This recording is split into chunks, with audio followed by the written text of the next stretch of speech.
Good evening, you're watching News Mongolia on MNB World. I'm your host, Anra Gambatar.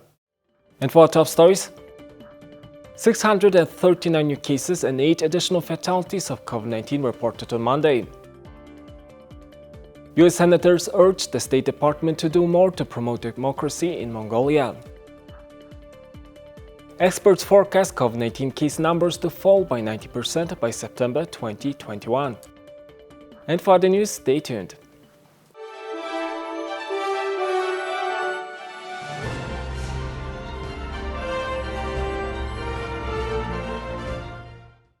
"639 new COVID-19 cases were confirmed nationwide and 8 more people have died in the past 24 hours, the Ministry of Health reported on Monday.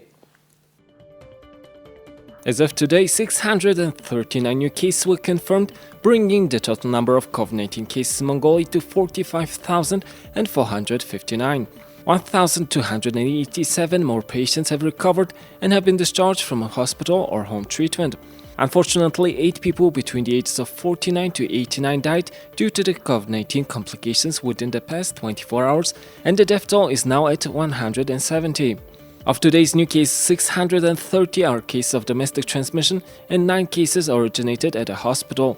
593 were confirmed in Ulaanbaatar and 37 were confirmed in the provinces.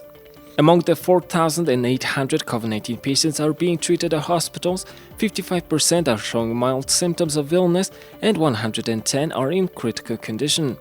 Yesterday, 38,499 people got vaccinated, and the total number of people who received the first dose of COVID-19 vaccine is over 1.5 million, and more than 600,000 have received the second dose of vaccine.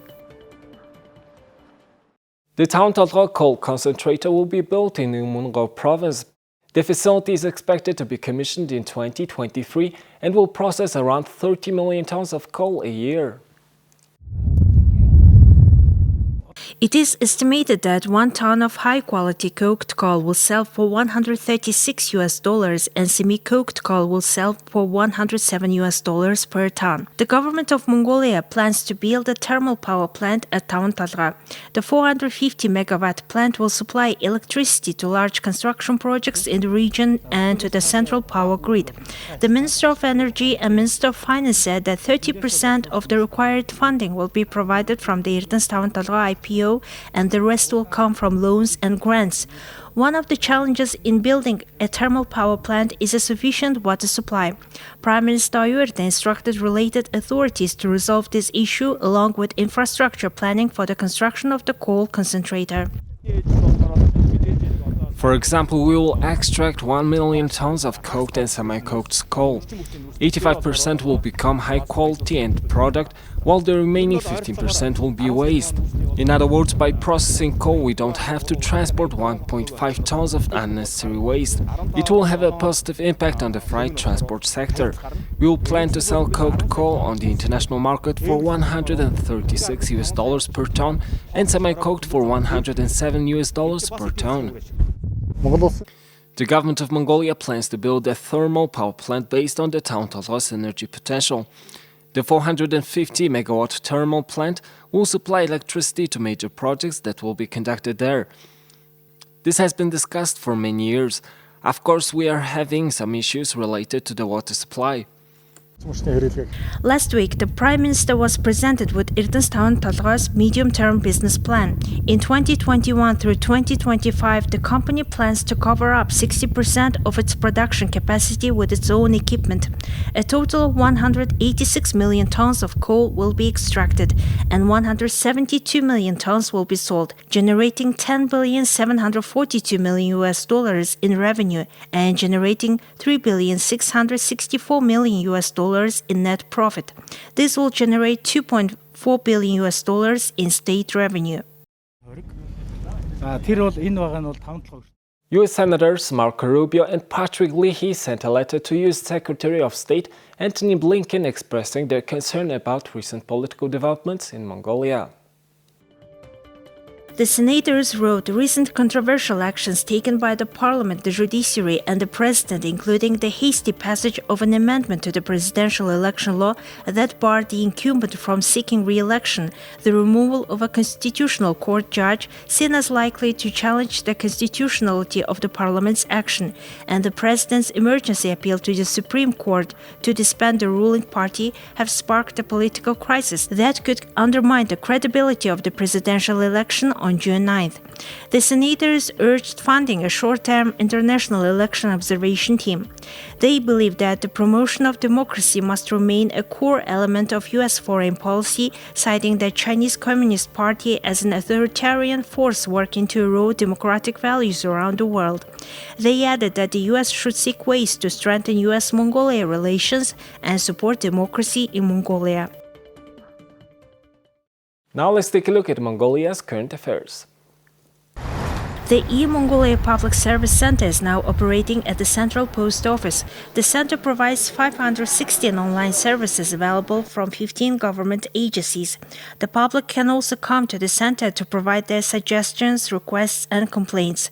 The 1111 hotline and the Citizen and Public Relations Center has also been integrated into the e-Mongolia system. State authorities believe concentrating all public services through one location eliminates bureaucracy and time-consuming processes.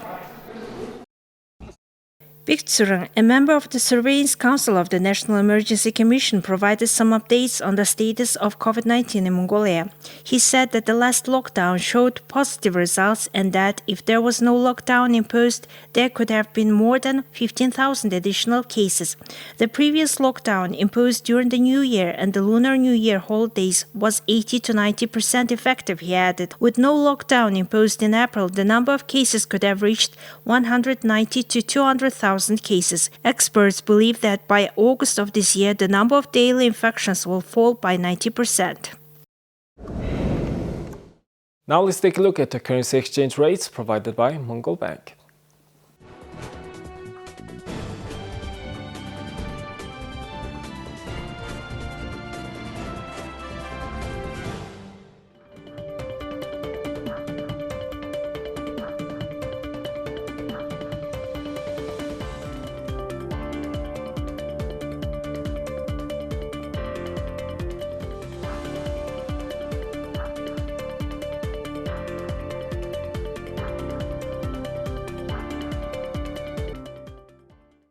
Now let's take a look at the weather forecast of world's major cities.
Well, that's all for today, and thank you for staying with us. We will see you tomorrow with more news and updates. Have a nice evening. Goodbye.